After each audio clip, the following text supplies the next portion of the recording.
So here we again welcome you all to the commerce classes. ये हमारी business studies की second class है। First class में हम उसका ओवरव्यू ले चुके हैं। चलिए थोड़ा सा हम उसको रीबूट कर लेते हैं कि हमने क्या पढ़ा था। उसमें हमने कॉमर्स के बारे में पढ़ा था कि कॉमर्स क्या चीज़ है। कॉमर्स एक ब्रांच है बिज़नेस का, ठीक है। बिज़नेस के बारे में पढ़ा था। बिज़नेस क्या है? बिज़नेस एक इकोनॉमिक एक्टिविटी है। दो टाइप की एक्टिविटीज़ हमने पढ़ी थी, एक इकोनॉमिक एक्टिविटी, एक नॉन इकोनॉमिक एक्टिविटी। तो इकोनॉमिक एक्टिविटी में हमने लास्ट क्लास में पढ़ा था कि तीन चीज़ें आती है, business, profession and employment.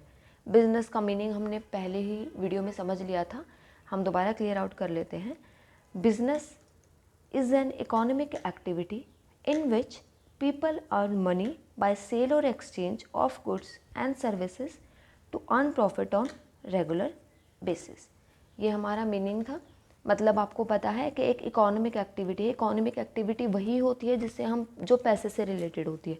Non economic activities जैसे मंदिर जाके पूजा करना, किसी की हेल्प करना, उससे हमारे पैसों का कोई फ़ायदा नहीं हो रहा है, बट हम वो एक्टिविटीज़ कर रहे हैं, तो वो नॉन इकोनॉमिक एक्टिविटीज़ हैं, राइट। अब बिज़नेस एक इकोनॉमिक एक्टिविटीज़ है जिसके अंदर जो पीपल हैं वो सेल करते हैं, एक्सचेंज करते हैं गुड्स और सर्विसेज को। गुड्स मतलब जैसे कपड़े का बिज़नेस कर लेना, टेबल चेयर का कर लेना, किसी भी चीज़ का। सर्विसेज देना, जैसे जियो कंपनी हमें सर्विस दे रही है, नेट प्रोवाइड कर रही है, राइट। तो ये चीज़ें होती हैं और इससे हम जो बिज़नेस कर रहा है उसको प्रॉफिट होता है, वो पैसा कमाता है। और ये सारी एक्टिविटी रेगुलर बेसिस पे होनी चाहिए, राइट। रेगुलर बेसिस पे आप ये सारी एक्टिविटीज़ करो। तो बिज़नेस का मीनिंग क्लियर हो गया। नेक्स्ट हम प्रोफेशन के बारे में पढ़ते हैं। Requires special knowledge and skill to be applied by an individual in his work to earn a living. इसको हम सिंपल टर्म्स में समझते हैं। बिज़नेस है, आपके पापा का बिज़नेस है, ठीक है। मान लो उनकी कोई कन्फेक्शनरी की शॉप है, पापा बैठते हैं उस शॉप पे। आप उसको बिज़नेस को आगे कंटिन्यू कर सकते हो, राइट, कर सकते हो। उसके लिए आपको कोई ऐसी स्पेशलाइज्ड डिग्री तो नहीं चाहिए ना कि हाँ पहले भी जा, पहले ग्रेजुएशन में ये वाली डिग्री लेके तभी मेरी शॉप पे बैठ सकता है, नहीं ना। प्रोफेशन में ये चीज़ होती है। प्रोफेशन होता ही ये है कि उसके लिए एक स्पेशल जो है ना नॉलेज चाहिए होती है, स्पेशल नॉलेज चाहिए होती है, स्पेशल स्किल चाहिए होती है अपने काम के लिए।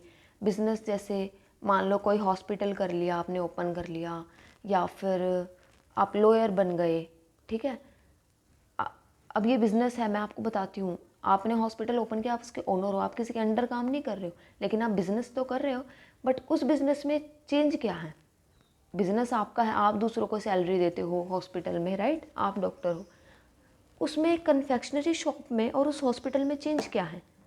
मैं बताती हूँ आपको चेंज। जैसे मैंने आपको बताया था, कन्फेक्शनरी शॉप में आप ऐसे कैसे जाके, आपकी 10th भी हुई है तो भी आप जाके बैठ सकते हो। सिर्फ बेसिक्स सी टर्म्स होती हैं जो आपके फादर आपको समझा देंगे।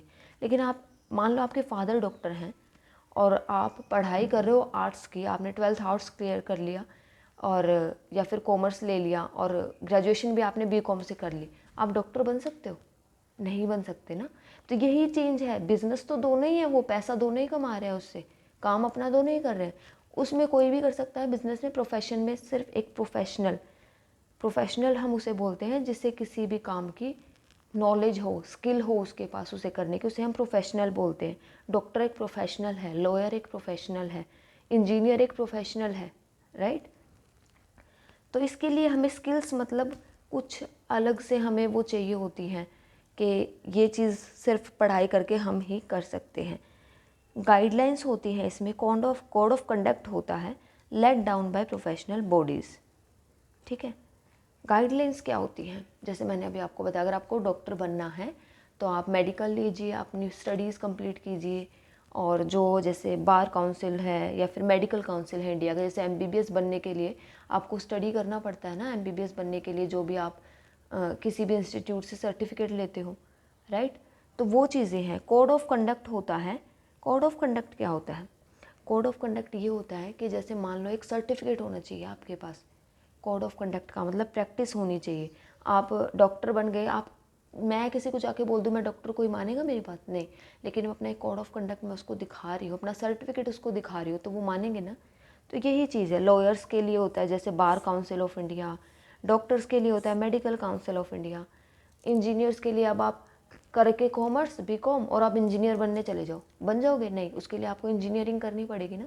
तो प्रोफेशन में बस यही चेंज है कि कुछ स्पेशलाइज्ड नॉलेज होनी चाहिए आपके पास, डिग्री होनी चाहिए उस चीज़ का, सर्टिफिकेट होना चाहिए, ठीक है। जो थर्ड जो इकोनॉमिक एक्टिविटी आती है वो है एम्प्लॉयमेंट। अब एम्प्लॉयमेंट में क्या आता है, work regularly for another person and get remunerated in return. Remunerated मतलब हम सैलरी भी बोल लेते हैं इजी टर्म्स में, ओके, कंफ्यूज नहीं होना है। Employment, business, profession.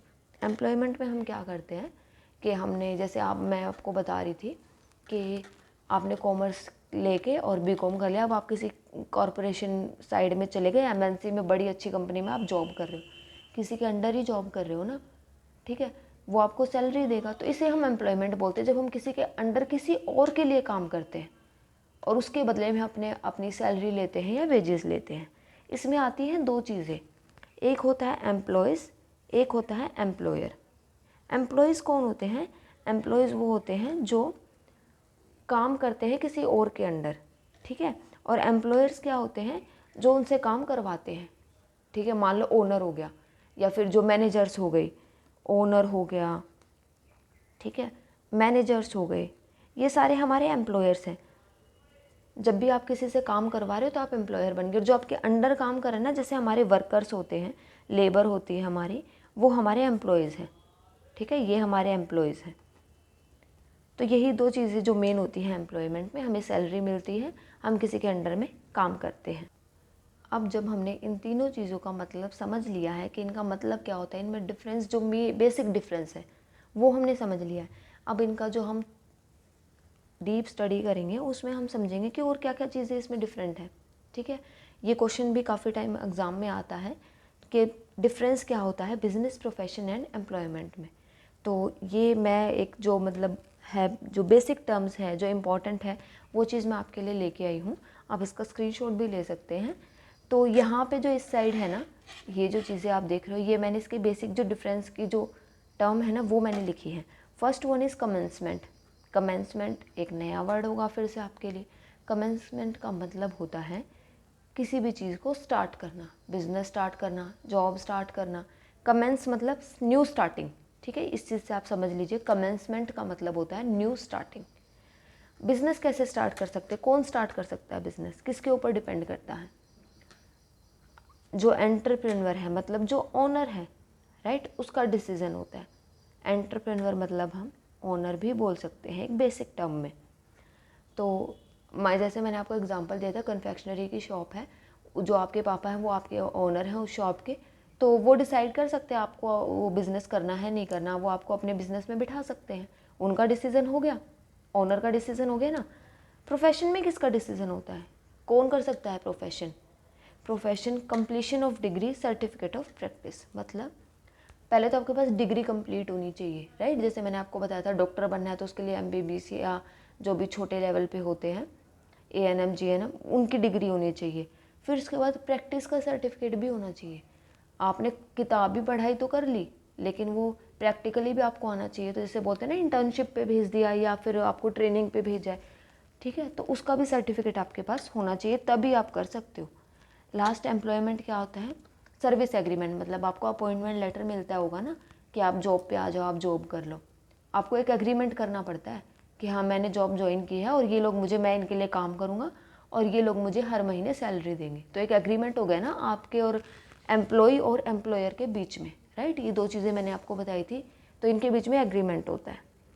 जो नेक्स्ट पॉइंट है वो है क्वालिफिकेशन। कितनी क्वालिफिकेशन, मतलब कितना ज़्यादा पढ़ाई करने की ज़रूरत पड़ती है। क्वालिफिकेशन मतलब कितने ज़्यादा पढ़े लिखे होने चाहिए आप इन तीनों चीज़ों को करने के लिए। तो फर्स्ट आता है बिजनेस। नो मिनिमम क्वालिफिकेशन, जैसे मैंने आपको बताया था, अगर आप 10th क्लास पास आउट है तो भी आप, आपके फादर आपको बिजनेस में बिठा सकते हैं। प्रोफेशन में प्रोफेशनल क्वालिफिकेशंस होनी चाहिए, मतलब अगर आपको डॉक्टर बनना है तो मेडिकल लीजिए, मतलब प्रोफेशनल क्वालिफिकेशंस होनी चाहिए। जैसे बार काउंसिल ऑफ इंडिया से लॉयर बनना है तो वहाँ से क्वालिफिकेशन लेनी चाहिए आपको। एम्प्लॉयमेंट में क्या होता है, नेचर ऑफ जॉब। अगर आपको जॉब जिस टाइप की, जैसे मान लो आपको टीचर बनना है, ठीक है, तो उसके लिए क्या क्वालिफिकेशन ज़रूरत होती है, BEd वगैरह, MBEd वगैरह ये है। अगर आपको MNC में जाना है तो आपके पास ग्रेजुएशन की डिग्री होनी चाहिए। तो जॉब से रिलेटेड होता है ये।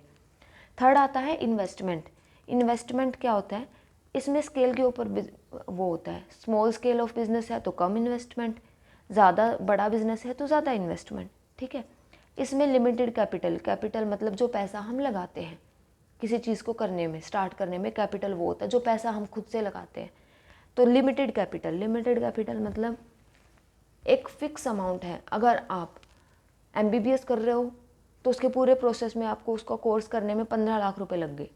अगर आप टीचर बनने के प्रोफेशन में जा रहे हो तो उसके पूरे कोर्स में 2 लाख रुपए लग गए।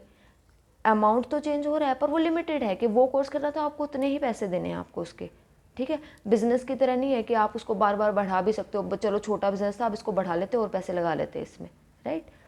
और जॉब में तो आपको कोई कैपिटल लगानी नहीं पड़ती, सीधा जाके उनके लिए काम करना और आपको पैसे मिलेंगे। नेक्स्ट है रिस्क। कितना ज़्यादा रिस्क होता है, कितना ज़्यादा खतरा होता है। इसमें हाई रिस्क होता है। क्यों? आपने खुद से इतना ज़्यादा पैसा लगाया है। सपोज़ कीजिए आप, जैसे मैंने आपको बताया था, कन्फेक्शनरी की शॉप खोल के बैठे हैं आप, आप रोज़ ना उसमें ब्रेड लेके आ रहे हो, ब्रेड कन्फेक्शनरी की शॉप पे मिलता है, उसकी डेट निकल गई और वो सेल नहीं हुआ, तो आपको रिस्क तो है ना कि अगर सेल नहीं हुआ और डेट निकल गई तो ये तो मेरा लॉस हो जाएगा। तो बहुत रिस्क है इसमें। और प्रोफेशन में कम रिस्क है। अब क्योंकि आप एक डॉक्टर का प्रोफेशन आपने जब कर ही लिया, सपोज़ आपके पास हॉस्पिटल खोलने के पैसे नहीं हैं, बट आप उस जॉब, उस प्रोफेशन में एज अ डॉक्टर किसी और हॉस्पिटल में तो काम कर ही सकते हो ना। तो इतना ज़्यादा रिस्क होता नहीं है। और इसमें तो रिस्क है ही नहीं, आपने अपनी पढ़ाई पूरी की है, जॉब लगेगी अपना, और उसमें आपको दूसरों के लिए काम करना, आपका खुद का कोई रिस्क नहीं है। मेन ऑब्जेक्टिव क्या होता है बिजनेस का, क्यों किया जाता है बिजनेस? अर्न प्रॉफिट, पैसा कमाने के लिए। प्रोफेशन का मेन मोटिव क्या होता है, ऑब्जेक्टिव क्या होता है? डॉक्टर पैसा पैसा तो देखो सबको चाहिए अपनी ज़िंदगी जीने के लिए, बट अब जैसे बोलते हैं ना, हॉस्पिटल में जाते तो भाई बिल बाद, फॉर्म बाद में फिल करना, पहले हमें इसकी जान बचानी है, तो सर्विस पहले वो देते हैं, ठीक है। टीचर हैं, उनको भी पैसा मिलता है, लेकिन मेन वो क्या होता है कि नहीं, मुझे अपने स्टूडेंट को अच्छा कराना है, अच्छा पढ़ाना, ताकि वो लाइफ में अच्छा कुछ कर सके, तो एक सर्विस प्रोवाइड कर रहे हैं। और इसमें आपका ऑब्जेक्टिव होता है सैलरी लेना, बस महीने के एंड में मुझे सैलरी मिलनी चाहिए। Transfer of interest, transfer of interest क्या होता है कि आप अपना बिजनेस, जैसे मैंने आपको बताया था, आपके फादर ने आप अपना बिजनेस आपको ट्रांसफ़र कर दिया, अपना जो इंटरेस्ट था, मतलब जो बिज़नेस था एक टर्म, वो आपको ट्रांसफ़र कर दिया। कर सकते हो बिज़नेस, कर सकते हैं, कुछ फॉर्मेलिटीज़ ही होती है, ठीक है, जैसे कुछ बेसिक चीज़ें पता होनी चाहिए, तो आप, आपके फादर आपको बिज़नेस दे सकते हैं। प्रोफेशन आपका, आपके फादर डॉक्टर हैं, आप इंजीनियरिंग कर रहे हो, वो आपको डॉक्टर बना सकते हैं? नहीं दे सकते ना, तो इसमें तो पॉसिबल है ही नहीं। और जॉब में भी आपकी जगह आपका काम कोई और नहीं कर सकता, पैसे आप ले रहे हो तो काम भी आप ही करोगे, राइट। अब जो नेक्स्ट पॉइंट है कोड ऑफ कंडक्ट, जो मैंने पहले भी बताया था, इसमें कोई भी कोड ऑफ कंडक्ट नहीं होता, ठीक है, मतलब कोई भी गाइडलाइंस नहीं होती, नॉर्मली सब कोई कर सकता है। इसमें प्रोफेशनल एसोसिएशंस की गाइडलाइंस होती हैं। एसोसिएशंस मतलब जो इंस्टीट्यूट्स हैं, कॉलेजेस हैं, जो आपको प्रोफेशनल स्टडी करा रहे हैं, तो उनकी कुछ गाइडलाइंस होती हैं, उनके कुछ रूल्स होते हैं। कोड ऑफ कंडक्ट मतलब कुछ रूल्स होना, गाइडलाइंस होना। और इसमें कुछ टर्म्स एंड कंडीशंस होती हैं, मतलब जॉब पे आप जा रहे हो तो इतनी छुट्टी नहीं कर सकते, इस टाइम पे आना है, उस टाइम पे जाना है, ये लंच टाइम होगा, तो कुछ टर्म्स एंड कंडीशंस होती हैं, राइट। 8th हमारा आता है नेचर ऑफ वर्क। हम काम क्या क्या होता है अब इनके अंदर, बिजनेस के अंदर आप क्या करोगे? कोई सामान लेके आओगे, उसको बेचोगे, परचेज करोगे या सेल करोगे, या खुद बनाओगे उसको, प्रोडक्शन करोगे, ठीक है। प्रोफेशन में क्या होता है? रेंडरिंग स्पेशल पर्सनलाइज्ड सर्विसेज, जो आपकी पर्सनलाइज्ड सर्विसेज है उनको देना लोगों को। आप डॉक्टर हो तो आप डॉक्टर की सर्विस प्रोवाइड कर रहे हो, आप टीचर हो तो टीचर की सर्विस प्रोवाइड कर रहे हो, तो ये आपका काम है, सर्विस देना, ठीक है। एम्प्लॉयमेंट का क्या काम है? जो उसको काम मिला है वो कर दो भाई। आपने HR की जॉब की है तो उसमें HR मतलब ह्यूमन रिसोर्स, इंसानों से रिलेटेड आपने किसी कंपनी में जॉब किया तो वो आपको हैंडल करना है, जो काम आपको मिला वो करना है आपको, राइट, आपकी क्वालिफिकेशन के अकॉर्डिंग, ठीक है। जो लास्ट पॉइंट आता है वो आता है रिवार्ड, मतलब इस काम को करने से, इस एक्टिविटी को करने से आपको क्या चीज़ मिल रही है। बिजनेस करोगे तो क्या मिलेगा? पैसा आएगा, प्रॉफिट मिलेगा। प्रोफेशन कर रहे हो, जैसे मैंने आपको बताया था, आप डॉक्टर बन गए पर आपको हॉस्पिटल खोलने के लिए पैसे नहीं है, तो आप किसी और हॉस्पिटल में जाके करोगे जॉब, आपको क्या मिलेगी? डॉक्टर की फीस मिलेगी। आप कहीं पे जाते हो अपना चेकअप कराने तो पहले वो फ़ीस काटते हैं, एंट्रेंस फीस लेते हैं, तो फीस मिलती है आपको। एम्प्लॉयमेंट क्या है? अब किसी डॉक्टर ने आपको सर्जरी की है किसी की, तो उसको फ़ीस मिलेगी ना, कितने में वो सर्जरी पड़ी है। एम्प्लॉयमेंट में क्या है, आपको सैलरी मिलती है, तनख्वाह मिलती है। ठीक है, तो ये बेसिक सा डिफरेंस था इन तीनों चीज़ों के बारे में। आपको पता कंफर्म क्लियर हो चुका होगा। अब जो नेक्स्ट वीडियो में हम पढ़ेंगे वो पढ़ेंगे बिजनेस से अलग से स्टार्ट करेंगे, उसके कैरेक्टरिस्टिक्स क्या है, क्यों ज़रूरी है, क्या क्या चीज़ें होती हैं उसमें। ठीक है, तो ये वीडियो आपको मेरी कैसी लगी प्लीज़ बताइएगा। और अगर आपको मेरी वीडियोस से समझ आ रहा है, बहुत अच्छे से आप बेस लेवल से स्टार्ट कर पा रहे हैं, तो प्लीज़ मेरे चैनल को सब्सक्राइब कर लीजिएगा, क्योंकि आप मुझसे जुड़े रहेंगे, आपको मेरी वीडियोस की नोटिफिकेशन मिलती रहेगी। तो हम ऐसे ही बहुत ही ईजी वे में अपना पूरा सिलेबस कवर कर लेंगे। और मेरी वीडियोस को अपने फ्रेंड्स के साथ भी प्लीज़ शेयर कीजिएगा। Thank you.